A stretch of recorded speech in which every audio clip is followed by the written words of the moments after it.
So ఓవరాల్గా అంటే ఒకప్పుడు తెలుగు సినిమా అంటే కేవలం మన తెలుగు వాళ్ళకి మాత్రమే పరిమితం.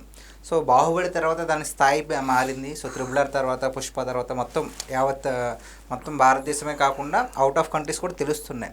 సో మరి మన తెలుగు సినిమా హాలీవుడ్కి పోటీ వచ్చేంతలాగా ఇప్పుడు ఆ రేంజ్లో సినిమాస్ వస్తున్నాయి కదా, దీనిపై మీ అభిప్రాయం ఏంటి? ఆల్రెడీ ఇప్పుడు నువ్వు డియుఎన్సి చూసావా?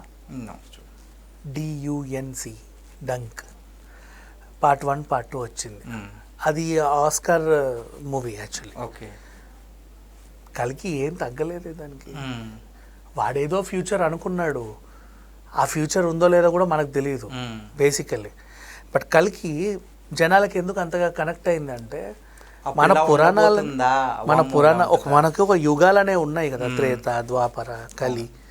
ఈ కలియుగం ఎప్పుడు ఎండ్ అవుతుంది అనే ఒక అద్భుతమైన తీసుకున్నాడు. అందరికీ కనెక్టెడ్ స్టోరీ అది.